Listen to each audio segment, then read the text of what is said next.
মদ মদ আর মদ। আজকাল মানুষের দুটি পয়সা হয়েছে না, মদ চিয়া গেছে। ওই বেটা রে, মদের বদনাম করছিস? আমি রে আমি।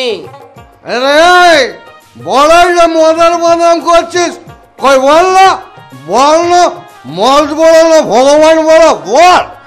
ভগবান বড় এটা সবাই জানে। তো হ্যাঁ রে, বলছি যে তোর যদি ভগবানটাই বড়, তাহলে মন্দিরটার ভিতরে কেন জড়সড়? তাহলে মন্দিরটাই বড়। আরে যদি তোর ওই মন্দিরটাই বড়, তাহলে ওই পৃথিবীটাই কেন দাঁড়ায় আছে? হ্যাঁ বল। হ্যাঁ তাহলে পৃথিবীটাই বড়।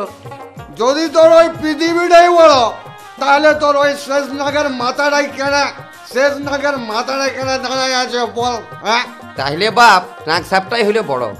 আর নাগটা যদি এত বড়, তাহলে শিবের গলায় কেন জড়সড়? হ্যাঁ তাহলে শিব ঠাকুরটাই বড়। আর শিব যদি এত বড়, তাহলে ঘর দুয়ার লেপ পালঙ্ক ছাড়ে কেন কৈলাসে জড়সড়? হ্যাঁ তাইলে কৈলাস পাহাড়টাই হলো সব থেকে বড়। আমাকে এবার ছাড় বাপ, যাইতে দে। আর পাহাড়টাই যদি এত বড়, তাহলে হনুমানের হাতে কেন? হনুমানটাই হলো সব থেকে বড়। হনুমান যদি এত বড়, তাহলে রামচন্দ্র পা দুটাই কেন হাত জড়?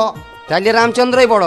আর রামচন্দ্র যদি এত বড়, তাহলে সীতাকে আনবার লাগে ওই সাগরের কাছে কেন হাত জড়? তাহলে সাগরের জলটাই বড় হইল।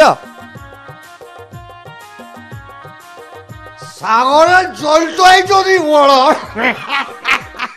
তো এই বোতলে ঢুকলো কি করে?